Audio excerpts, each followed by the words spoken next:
sommes encore là aujourd'hui pour la suite de nos tutoriels, de nos vidéos. Donc le cours en ligne en fait que nous donnons. Et aujourd'hui, nous avons une série d'exercices plus importants que nous allons vous offrir.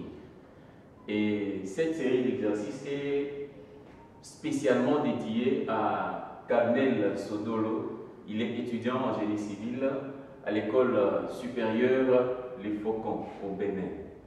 Vous avez envoyé vos exercices et prière de nous suivre progressivement et vous allez retrouver la résolution de tous les exercices, je dis bien tous les exercices que vous avez envoyés. Le premier exercice est là, qui est l'exercice d'application bien sûr, calculer le poutre hyperstatique.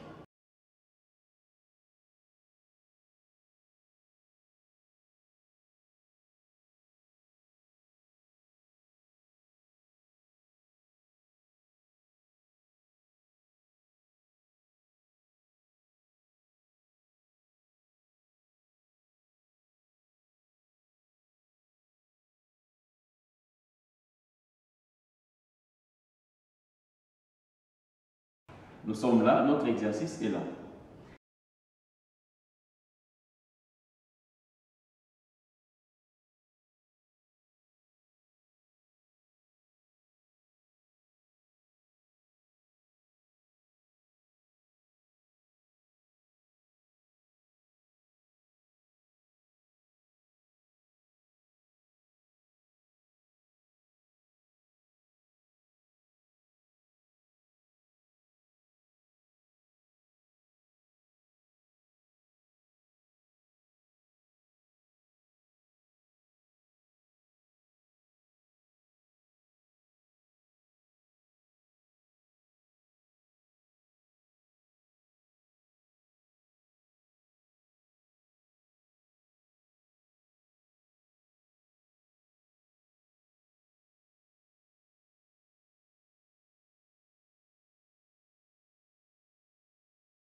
La charge est 2 que nous avons ici, l'autre charge 2. Et si vous regardez par rapport à la position de chaque charge, vous allez comprendre que la charge 2 est à 1 mètre de l'appui.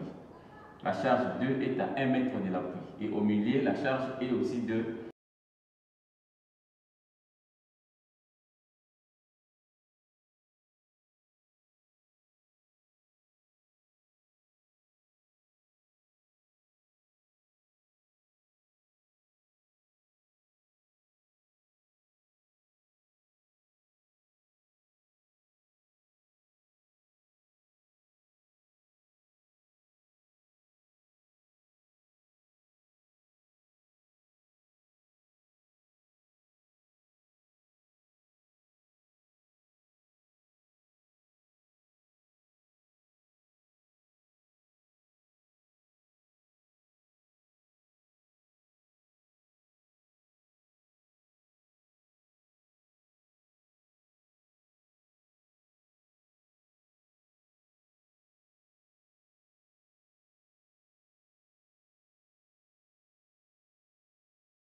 je vais pouvoir tracer mon diagramme comme ça. Selon le chargement, je suis là. Et là, je sais que ici, il y a une charge concentrée, il y a une charge concentrée. Là aussi, il y a une charge concentrée. Là, c'est l'appui A, c'est l'appui B. Nous avons l'appui C de l'autre côté. Alors, la valeur d'ici, c'est 2. Pas d'unité, je ne mets pas d'unité. Là aussi, c'est 2. Donc, ce qui fait que la hauteur de ceci, que je vais appeler H1, sera de 2. Donc, je mets 2, 2. On y va. 2, 2. Et le distance aussi. Le distance aussi, j'aurai 1 mètre, 1 mètre. Donc, je prends ça, comme ça. J'aurai 1 mètre ici, 1 mètre là-bas, 1 mètre de l'autre côté. Donc, j'ai la distance L1 qui est égale à 3 mètres. Ici, nous avons L2 qui est égal à 2 mètres. Dans le 2 mètres, ici, nous avons 1 mètre, 1 mètre. Ce qui me fait 2 mètres. Alors, ici, pour le trapèze ici, je crois la petite base ne sera que 1 mètre. Donc, entre les deux charges concentrées, nous avons 1 mètre. Et les moments d'ici, on en a trouvé de l'autre côté. C'est le moment est de 1 tonne mètre. 1 tonne mètre, je mets aussi 1 tonne mètre ici. Et la hauteur ici, j'appelle ceci H2. Alors, avec la théorie de notre méthode. Avec la théorie de notre méthode, vous allez comprendre que, bon, je sépare comme on a fait avant. Je vais calculer les deux surfaces ici. La première surface, je commence par la hauteur. H1, si vous remarquez dans le diagramme, la hauteur c'est 2. La hauteur, la valeur du moment fléchissant max. La hauteur c'est 2. Je calcule la surface, S1. La surface du trapèze n'est rien d'autre que la grande base plus la petite base, le tout multiplié par la hauteur et puis divisé par 2. C'est une formule que tous les ingénieurs ou tout étudiant en génie civil ne peut pas ignorer. Donc c'est juste la surface d'un trapèze.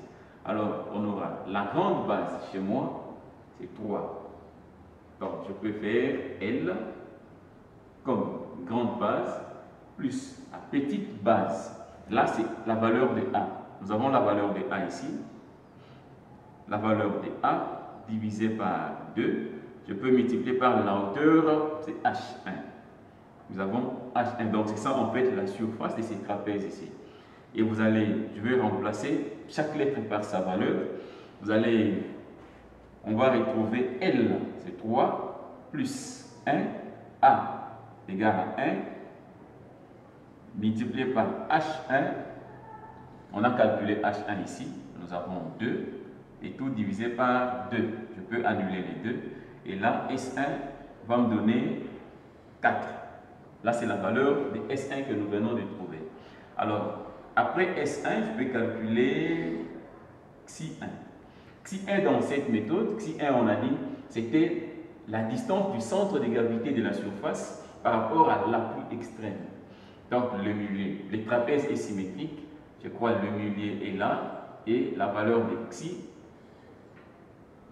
ça c'est la valeur de Xi1, Xi2 sera le milieu là-bas, jusque là, Xi2. Du fait que le trapèze est symétrique, Xi1 sera égal à la longueur L1 divisé par 2, et j'aurai 3 divisé par 2, ceci me donne 3,50 m, 1,50 m. Alors, ici, je reviens encore avec H. H1 égale, c'est la hauteur en fait, qu'on a calculée, égale à 1. S2, c'est 2. S2, vous allez comprendre que la surface est triangulaire. Du fait que la surface c'est un triangle, la formule de la surface, vous restez sans ignorer, c'est la base par la hauteur divisée par 2. Et nous avons L2 qui est la base, H2 qui est la hauteur, et puis divisé par 2.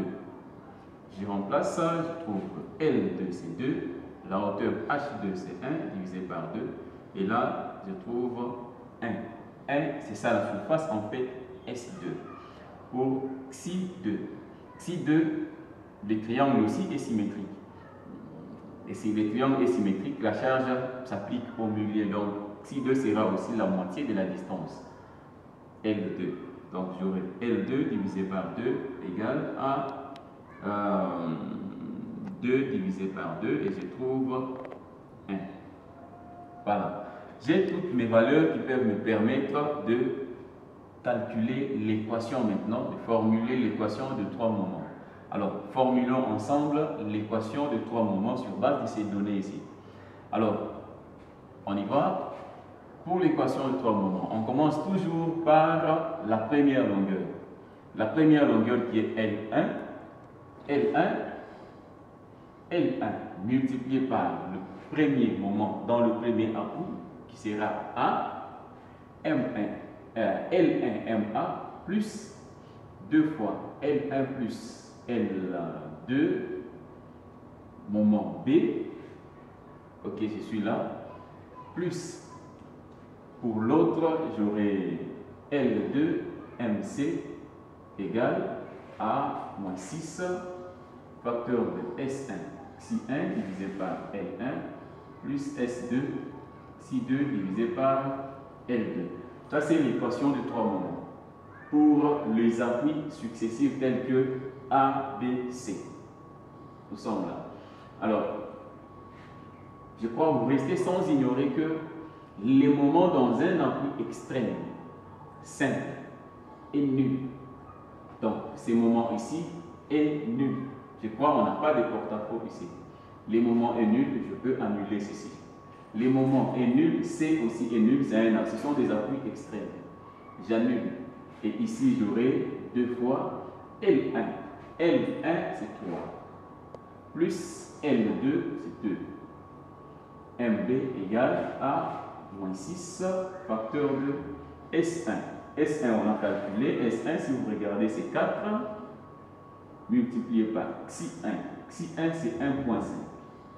1,5 divisé par L1, 3. Plus S2. S2, si vous regardez, S2, c'est 1 multiplié par Xi2. Xi2, c'est 1 aussi. Et puis divisé par L2. L2, nous avons L2, c'est 2 là-bas. Voilà. Alors, je calcule 3 plus 2, 5 fois 2, ça me fait 10. Et nous avons ici 10 MB égale, si vous faites les calculs ici, vous allez trouver moins 15. Si vous faites tous ces calculs. Pour tirer MB sera égal à moins 15 divisé par 10. Et vous allez retrouver moins 1,5. Donc, le moment au point B sera moins 1,5 tonnes mètres. Nous avons le moment au point B. Le moment au point A, on reste sans ignorer qu'il est égal au moment au point C, égal à 0 tonnes mètres. Nous avons les deux valeurs de moment. Je crois qu'on s'arrête par là et l'exercice qui va suivre va montrer comment est-ce que nous allons tracer le diagramme des moments fléchissants des 7 poutres qu'on vient de calculer. Donc on va calculer les efforts tranchants, les réactions dans les appuis et le moment entravé. Et on trace le diagramme des moments fléchissants et l'exercice sera fini. Pour l'instant, on s'arrête par là. Restez connectés sur notre chaîne Gust Tutoriel. Vous ne serez pas déçus. Si vous avez des exercices à envoyer pour qu'on travaille ça ensemble, n'hésitez pas à envoyer nous les exercices, que vous soyez au Bénin, comme notre ami qui vient de le faire, que vous soyez au Sénégal, Cameroun, contactez-nous sur le numéro qui est affiché en bas de l'écran et nous allons répondre à toutes vos préoccupations sans problème. Merci bien et à la prochaine.